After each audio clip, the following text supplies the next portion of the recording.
Hello, everybody. I am Assemblymember Kevin McCarty. Tonight we have a virtual town hall on some hot housing bills at the state legislature. A few things happened this week that wasn't expected. The first is I have COVID, so no worries, I'm not going to infect any of you since I'm virtual here. But I'm in my, I think, 7th day or 8th day of quarantining. And just so everyone knows, it's very mild. I got the vaccine. So thankfully, my conditions are very mild. The doctors and people told me you're lucky. It could have been much worse, but you didn't have the vaccine. So get the vaccine if you don't have it. And I'm almost done with my quarantine. But with that, I wasn't able to participate anything in the last 7 days, really. And so, except virtual, so this gives us an opportunity, like right now, to communicate with people. And then the second thing that came up is the bills did come up, as all of you I'm sure know, for votes this week. We were anticipating that we're going to come up to the final 2 weeks. So they did come up, they both passed, and you can talk about that. So obviously I wasn't there to participate to vote on the bills, but the bills did change significantly since the last time we had a discussion, and the last time was pretty much people who were concerned about the two bills. So we can go into that as well. So we had a bit of a format. We're here for an hour. We have people who are concerned with SB 9 and 10 going to participate, some people who were supportive of that as well. And then the rest of the time was going to be kind of open air, back and forth from here to hear you out. So, you know, the bills are law, but we can still talk about, I think, a lot of implementation issues. And I'll get to it as far as why I was in support and would have supported two bills if I was there in the floor session today and Monday. But I have spoken a lot of time this week talking to authors, Senator Atkins, Senator Wiener, as well as our housing staff, and understand some of the changes that were made. Can everybody hear me still? Okay, yeah, my headset died. Some of the changes that were made to the bills, especially SB 9, which I think significantly address some of the concerns as far as the actual lot size, home ownership versus corporate ownerships, gentrification issues versus renters, as well as allowing cities to reject projects if they find that they have a negative impact that can't be mitigated for health and safety and so forth. And then one last issue that I talked about specifically with my city planning department get into, and that's the issue that I think is, in my view, the most would potentially be addressed is parking issues. So we'll get into that later. So with that, we have two groups we invited to want to talk about these policies, and they're still here and they want to participate today. So we have let's have the proponents of SB 9 and 10 go first. I think it's Gabby Chavez. Is that you, Gabby? You're going to do it? Yes. Hi. Okay. And then we'll have the others, and then we'll just have a free flow conversation until 6 o'clock. Sounds good. Hi. So let me start sharing my screen. Okay, here we go. So thank you, Assemblymember McCarty, for the time to present here on SB 9 and SB 10. I will keep it very briefly. I won't really talk much about the bill since they both passed the Assembly, but I will talk a little bit about House Sacramento. So House Sacramento is an all-volunteer EMB organization.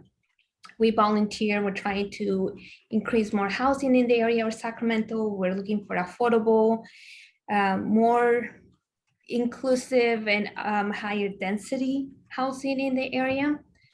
And I want to make the case, why do we need higher density in neighborhoods? And in order to begin with that conversation, I want to talk a little bit about R1, or mostly known as single family residential, and which one are the winners and losers. Unfortunately, when we have a high demand for housing and a low supply, this creates two different groups, winners and losers.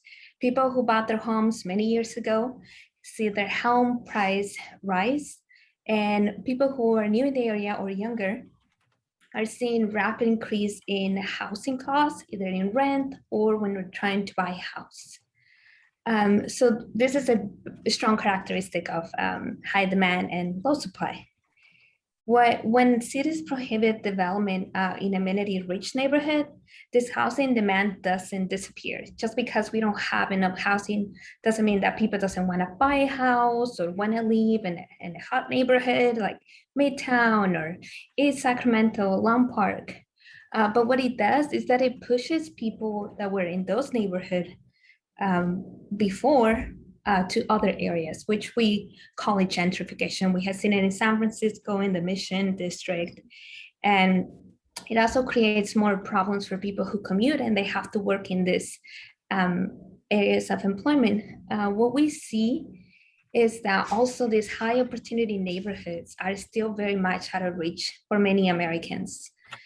We have the redlining history, the discrimination on lending practices that prevented many Latinos and Black communities from getting an actual loan to live in East Sacramento or Land Park. Nowadays, those laws don't exist anymore. But what is happening is that those properties are so expensive that make it almost impossible to create some diversity in these neighborhoods.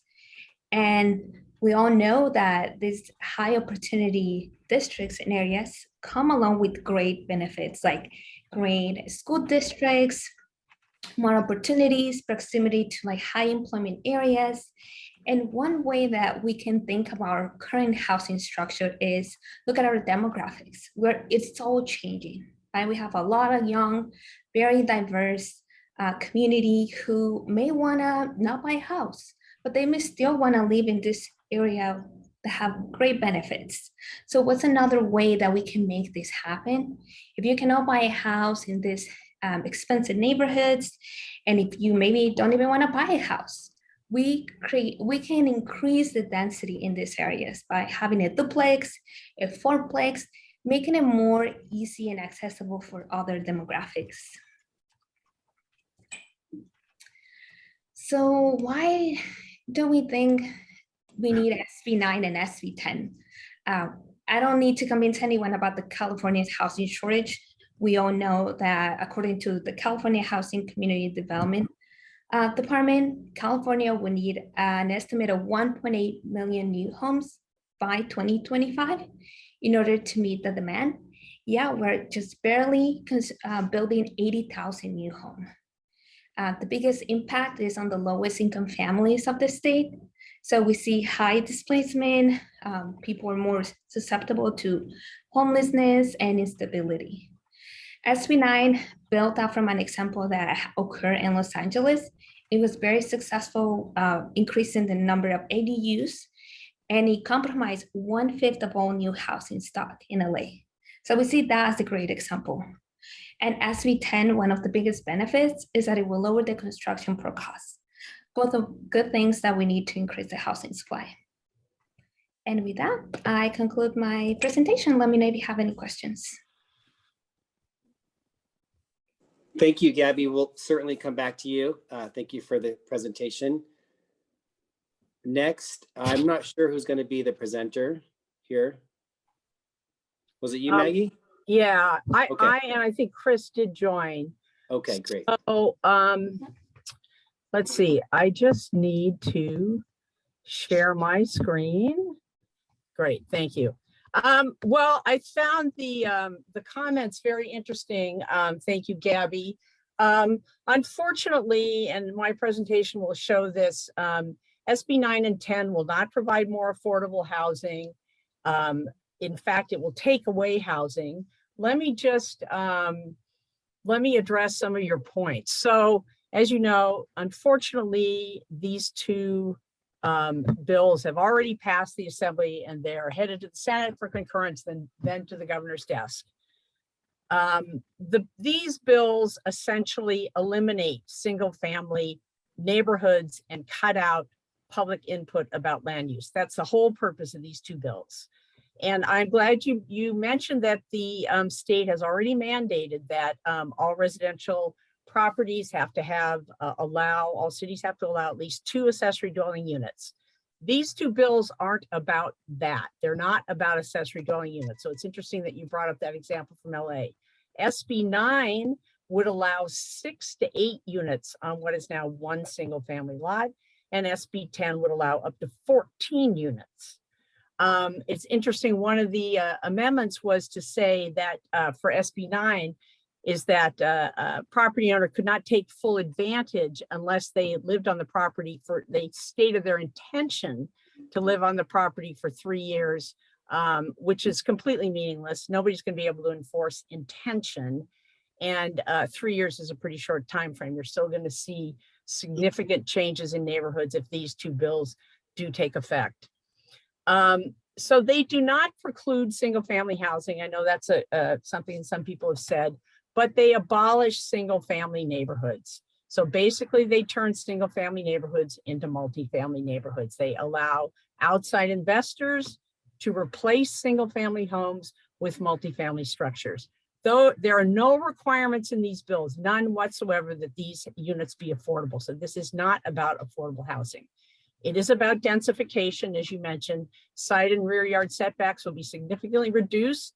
So there'd be less urban open space, more hardscape, less privacy, less space for trees and plants. I'm not sure what happened with the parking. Kevin mentioned that, but they did reduce parking requirements, meaning that there'll be more cars on the street like you see in San Francisco, which means more congestion and less room for emergency vehicles. And then in Sacramento, you can imagine where now you've got 3 garbage cans out, you could have 42 cans out in front of a unit. So this is really a fundamental change in neighborhoods. And I think it's important to realize that people of all economic and racial groups want single family neighborhoods. So yes, redlining was bad, but there are many diverse single family neighborhoods in Sacramento, and neighborhoods like Meadowview, for example, are opposed to upzoning proposals like this one, because guess what? People like their single family neighborhoods. So you can see here, this is what we're looking at. You're looking at, instead of single family houses, or because of the state law, duplexes or triplexes with the additional ADUs, basically major multifamily structures next to existing single family houses. And again, this isn't about Land Park and East Sac. It's also about Meadowview, and it's about Oak Park, because a lot of people, again, want single family housing. So these bills, it was interesting that you talked about people in the younger generation wanting more housing. Well, these bills will get rid of single family housing. So there will be, we already have a problem with single family housing being very expensive. This will make it even worse. So those units will be converted to multifamily units, which likely will not be for sale units. And it's interesting, a recent poll shows that a majority of Californians, 71% oppose SB 9 and 75% oppose SB 10.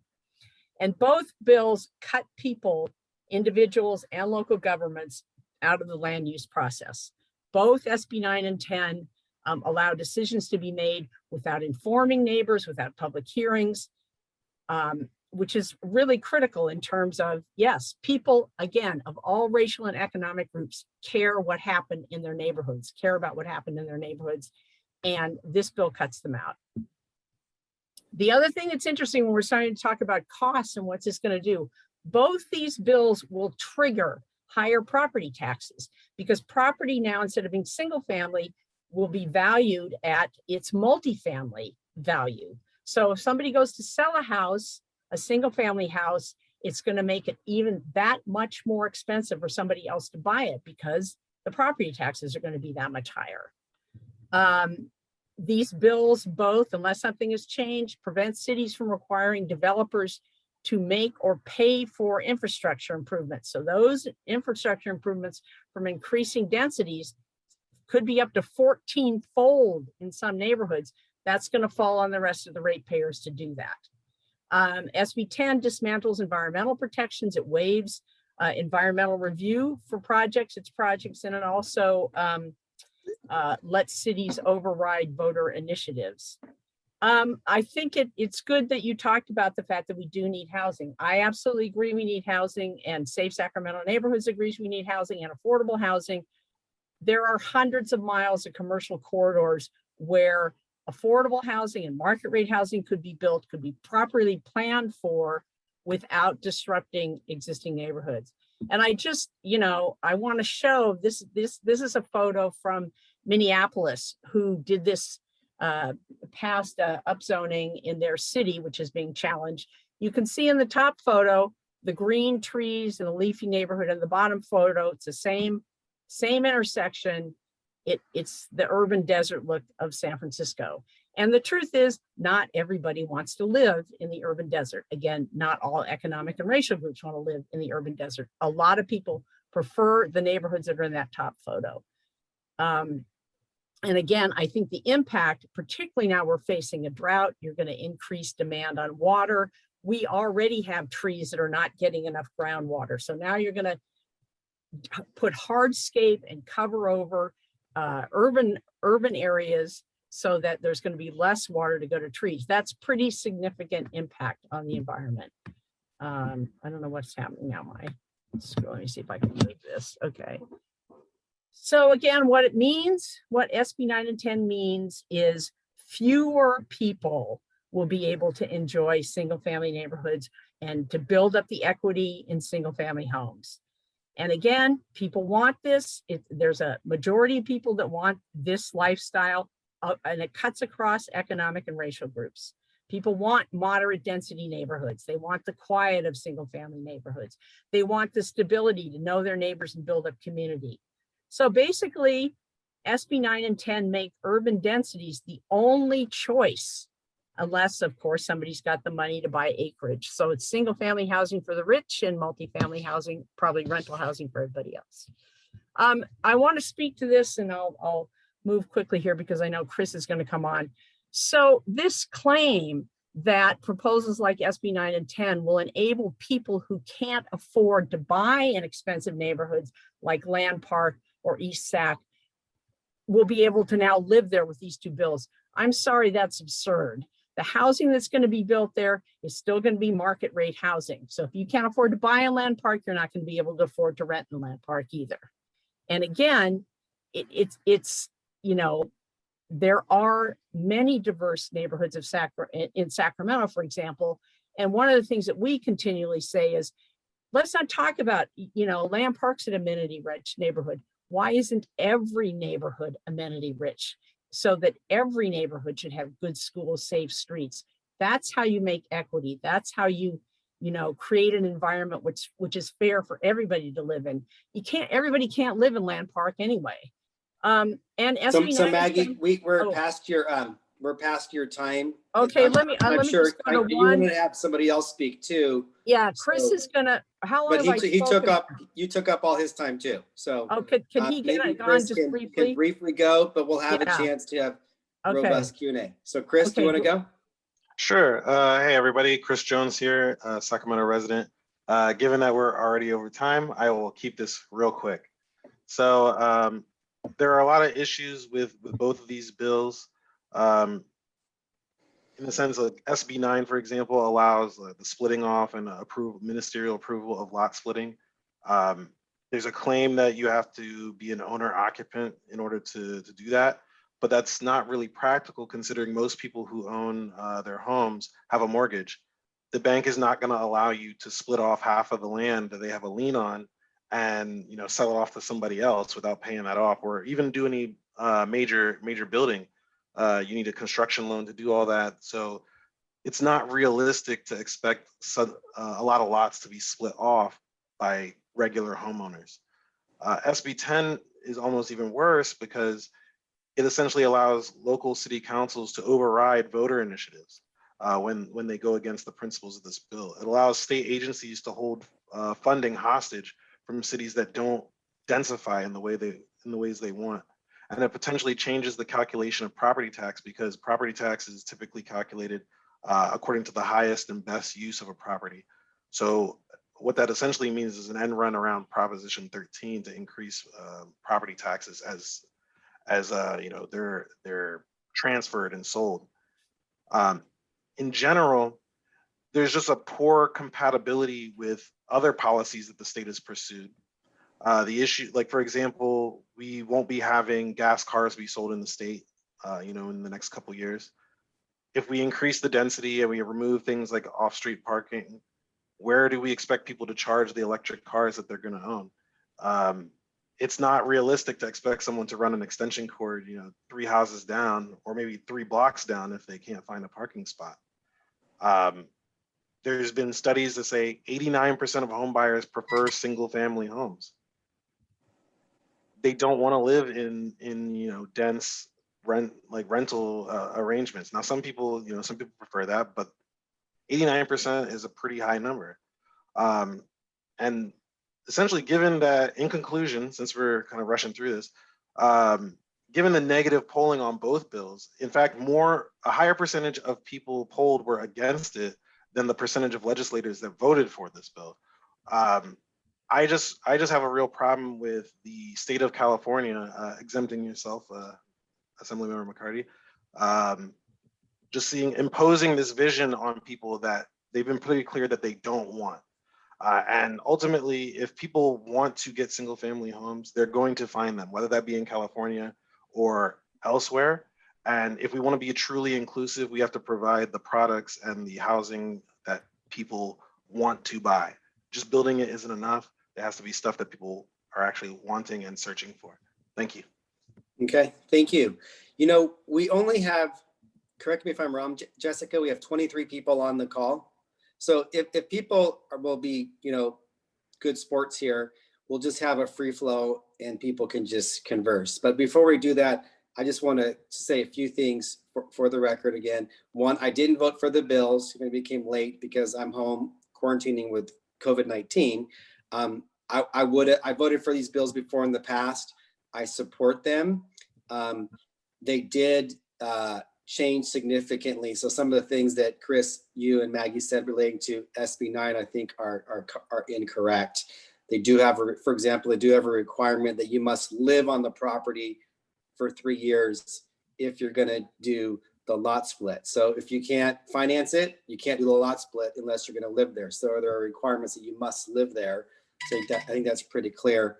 The also two thing is, look, this is representative democracy. 500,000 people in my district, elected me to, not everybody voted, but set me to do the best job that I can. And I listen to all sides, and I don't always focus on what the polls say to do, because who knows if those are right in the first place.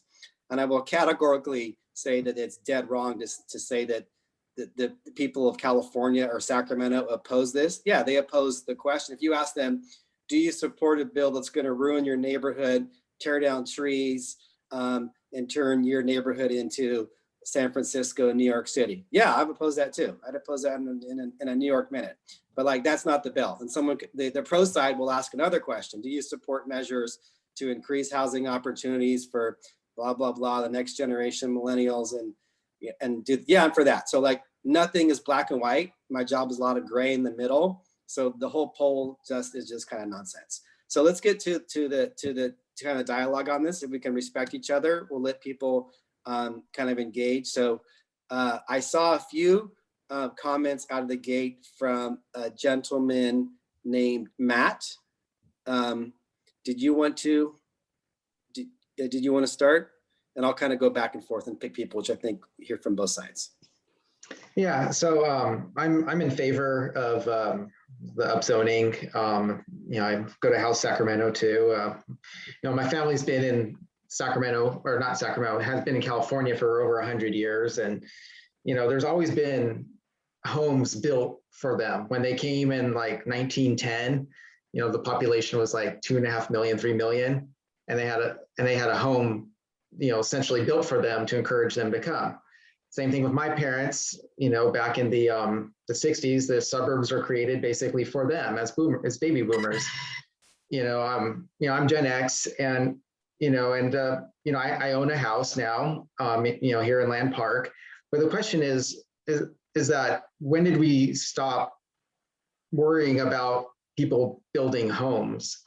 I mean, I'm just not understanding the fear. If everyone wants to live in a single family home, then why would anything else why do you need zoning to prevent the other things from being built? I think that means there is a demand for other kinds of housing in other neighborhoods, and people are willing to do it, as we're seeing with ADUs. So I'm just not understanding some of the controversies here. Well, let me just jump in with that, Matt, and say that, yeah, this bill is not a panacea. We have so many problems with housing in California and just supply and demand. You know, I think about all the headlines saying that California losing congressional seats, are you know, that we're not growing as much as we used to. Yeah, we didn't grow as much as Texas and Florida. People think that we lost by that.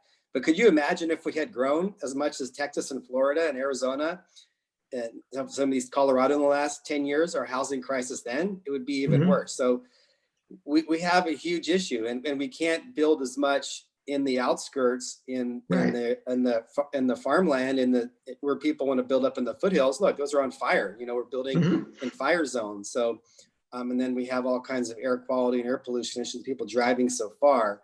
So densifying our urban core is, I think, a very practical and a sound sense. So I'm supportive of policies that do that, that don't ruin the character of our neighborhood.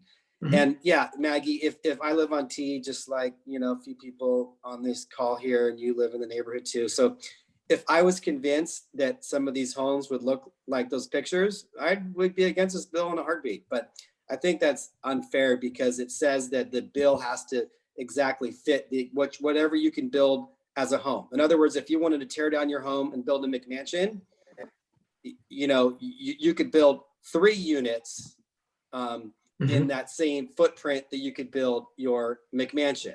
So it's never going to have like a 5-story next to a 2-story. So that I think addresses the issue. I think is core, is that I want to be able to drive down a street and be able to drive by a house that this when I was in the city council, this is always my rule. I want to be able to drive by and look over and be like, and not say like, what the heck did they do there? How did they permit that?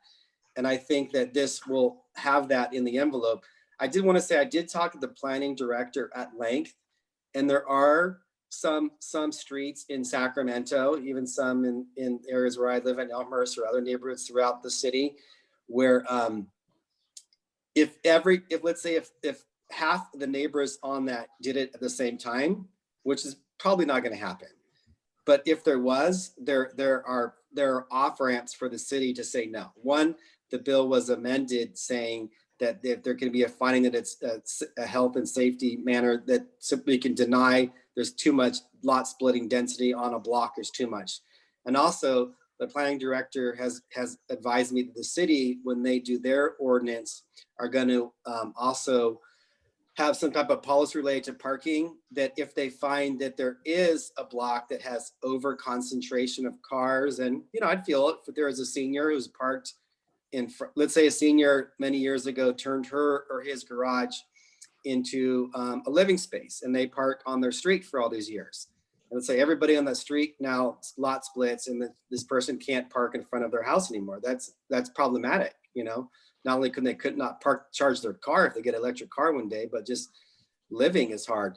So the planning director, Mr. Pace, said that that case, they will consider having requirements to say one of 2 things. One, require them to do parking, or require the tenant not to have a car and not to have a permit, not to have a parking sticker saying you will not be able to, this lot cannot have a parking unit for it. And so, you know, if you want to get permit parking, then the person's not going to be able to get some type of a parking opportunity.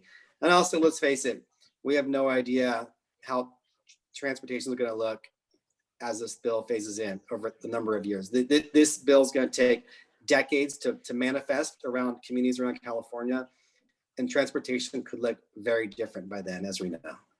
Okay, so let's see who else raised their hand or wants to chime in. I'll just go to the top. Francesca, and then Mary Ellen. Francesca Prieto, and then Mary Ellen. Oh, it's Francisco, but Francisco, I'm sorry.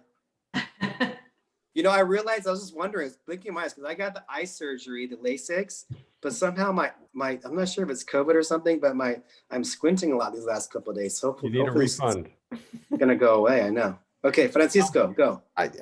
I'm just a, you know, a neighborhood citizen, and I think that I'm in favor of these bills, but it doesn't seem to me that they're going to be anything like the impact that the people who are worried about them are bringing up. Maybe a few houses in a neighborhood will change hands in any given year, and maybe some of those people will have the money and the interest in, creating a duplex or a triplex, but it's not going to be anything like that Minneapolis picture. And by the way, Minneapolis is a great place to live. I lived there for 4 years, way too cold, but it was well governed too. So I just think it's a bit of a tempest in a teapot, and a small contribution to building a little more housing, which we need a lot of. Okay, thank you. Next, Mary Ellen. Yeah, hi, I'm a Land Park resident of 44 years. I wanted to point out that lots of corner lots in Land Park and also in Greenhaven have duplexes. So we're not exclusively a single family neighborhood and never have been. I do agree with Francisco. I think the objections are being vastly overstated here. We need to increase the number of housing units at all economic levels, but we particularly need to increase them at low and moderate income level. And I think this is a much less invasive way of doing this and trying to create high-rise and mid-rise units in the downtown core exclusively. I think SB9 and SB10 do in fact promote diversity. They promote economic differentiations to allow folks of varying incomes to live in the same place. And it affords people of those same different economic classes to enjoy those amenities that we were talking about. And Maggie, we've known each other for a long time. We respectfully disagree. Okay, thank you. Next we have Louis. Oh, hey, sorry, I thought there were a couple people. I'm happy to go now. Well, I just saw your hand up, so maybe then the chat too. Oh, I just wanted to give my feedback on this stuff, that I think it's, it's generally like very positive for us to be moving in this direction. I live in a quadplex in Midtown that used to be a single family home, and really I would only be able to afford to live in that neighborhood if I had that quadplex unit, because it's it's smaller, it's naturally a lot more affordable to me. And I've lived there since more or less since I was a fellow, and had a much lower income then. And anyway, so I just really appreciate this stuff that the state's doing on this, and I think it fits really well into Midtown and Sacramento's context. I'd be remiss too if I didn't point out your bill, AB 1466, that's on this topic generally as well. Moving against the restricted covenants and making sure we're correcting our current and past history of racial segregation in housing, I think is really important. I think this measure is a way of moving us forward on that. I think it goes really well with 1466. And so I just want to thank you as a constituent for all the work that you're doing on this, and just sort of give my 2 cents that I think this is a real appropriate move for the city to be taken, and for the state to be taken to. Thank you. I can't keep track with all of the comments. So if you do want to speak or have a question of me, or an implementation question, or a question, we do have the representatives from the authors on this tonight too. So if you can raise your hand and I can call upon you. So Mary Ellen, are you done? Did you? Yeah, I'm done. Okay, gotcha. And Maggie, we want to go back to you. Do you have your hand up? I do. Okay. I do have my hand up. Yes. So I think the same, the issue here is, again, there is nothing in these bills that will do anything about affordable housing. There's no affordable housing mandate in these bills. Okay. So let's stop talking about affordable housing. If somebody goes into Land Park and they create a duplex, a triplex, or a sixplex, it's going to be market rate. It's not going to be affordable. And again, I would urge people to, diversify and also talk to people in predominantly single family neighborhoods, again, like Meadowview and some in the South area, where folks are opposed to this. And one of the reasons is This is going to go first at properties that are more affordable. So it's not probably going to hit Land Park. Actually, where it's going to hit is Oak Park, where a developer can go in, buy a single family house, convert it to a 6-plex or a 14-plex, because that's what SB10 allows. So let's not, we're not talking duplexes here. We are talking large scale buildings. And what's happened in Oak Park already is it's gentrified. Oak Park already, I think, according to the census, has 10% less African Americans than it had before. So this is not about making sure that people don't get displaced. It is going to increase gentrification. The developers can now go into less affordable or more affordable neighborhoods, buy up properties, convert them to multifamily. And what that'll do is raise rents, and that'll raise other rents in the neighborhood. So I think it's naive to say, oh, first of all, that this isn't going to have much of an impact. If you go and look in Midtown used to have a lot more single family houses than it does now. And there were I'm not sure if it was the 60s or the 70s, single family houses torn down and apartments were built, some of which are not very nice looking. So I think once the door is open here, and we already know that Wall Street, hedge funds, and other institutional investors are competing with people trying to buy single family houses. So these bills also give them an opening to go in, to buy property, single family houses, and turn them into apartment buildings, which are going to be market rate. So I think there needs to be a little bit broader look at the implications of this. And frankly, to say this isn't going to have much impact, I think is naive. If the people backing this bill didn't think it was going to have much impact, I don't think they'd be backing it. And Kevin, I just want to say, I do think it's your job to listen to all your constituents. I didn't vote for you because I agree with everything you say. I voted for you because I figured that you would listen to people. And I think that's a problem with our city council too. There's only 84 you guys in the assembly. It's a huge group to represent. I think the polls are significant. I think the opposition is significant, and I think with good reason. Okay, thank you. Jennifer. Yes. Hi, neighbors. And hi, Assemblyman. I think for others, I'm a 13 or 14-year homeowner on T Street in Elmhurst. And I just wanted to express strong support for these bills.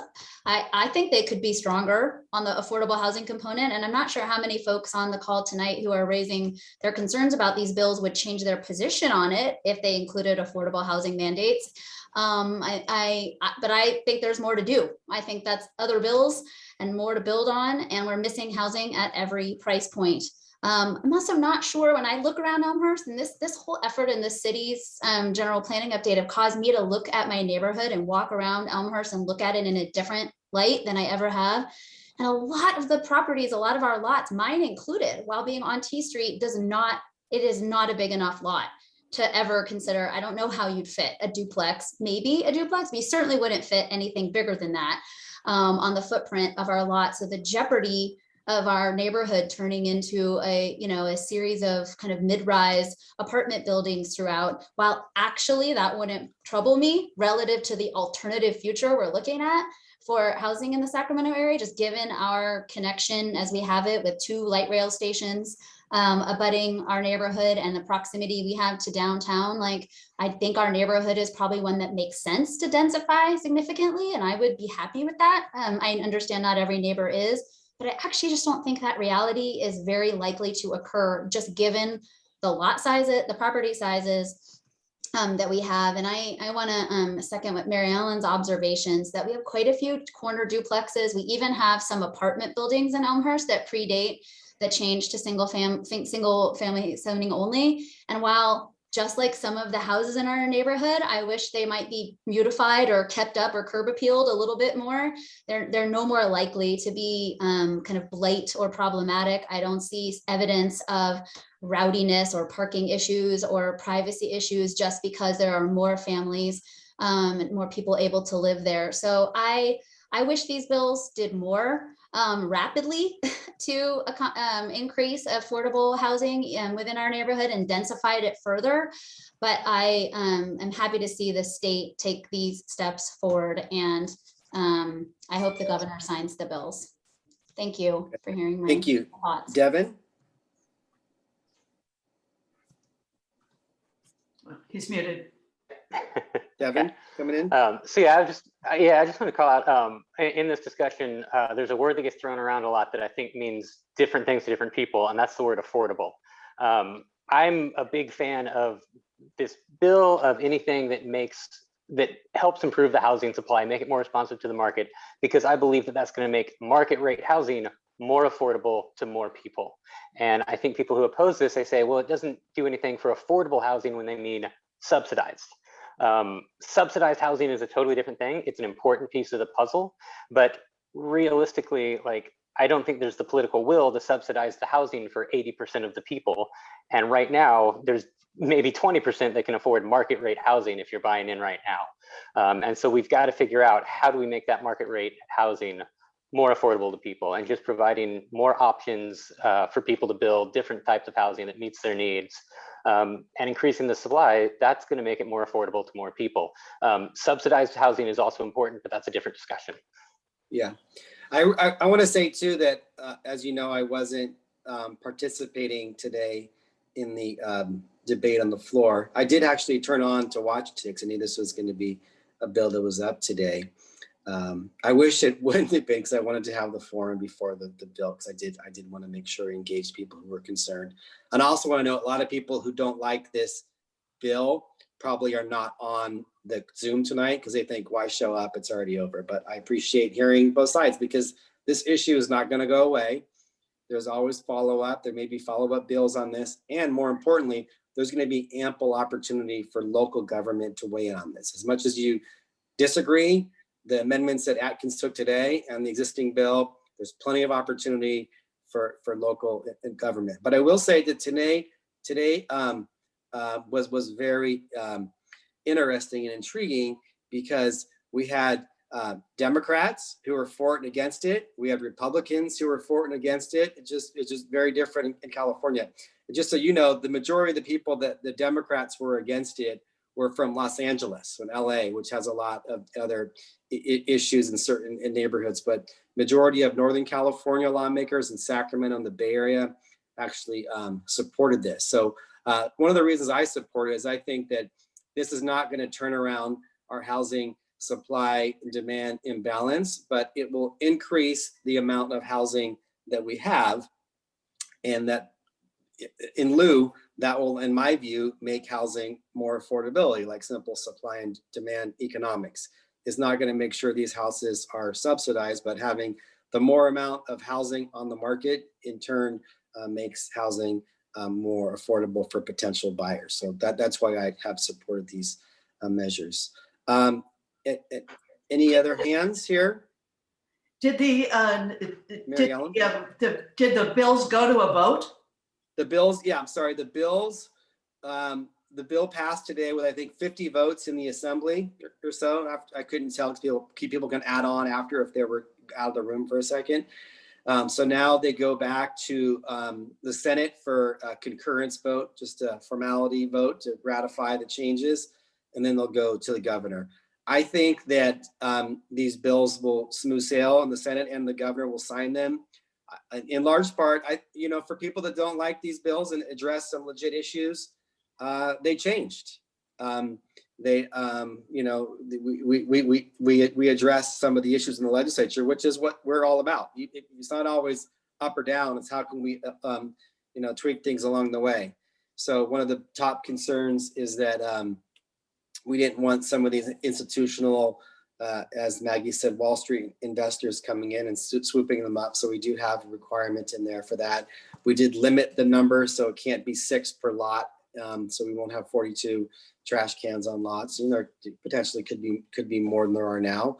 And then there's another requirement to have cities have more power to make sure that these aren't automatically approved if they don't fit the character and safety of an exact neighborhood. So any other hands or questions? I know Devin already, his hand's there, but you already spoke. Okay.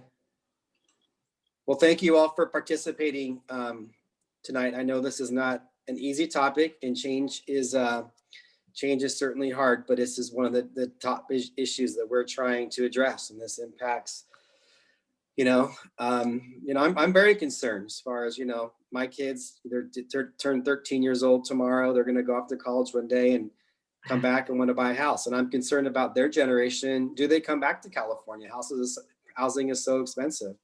I feel for some of my young staffers on this call right here who are young professionals, college degrees, earning a decent salary in their mid-20s, and housing is out of reach for so many people. And it was not for me when I was in my 20s and as a young professional. I was able to buy a house in these neighborhoods, and we can't anymore. So we need to step it up and look at all kinds of housing policy, and these are pieces of the puzzle, which I support, and we'll certainly be back for more. So thank you all for participating tonight. I enjoyed the conversation and hearing all points of view.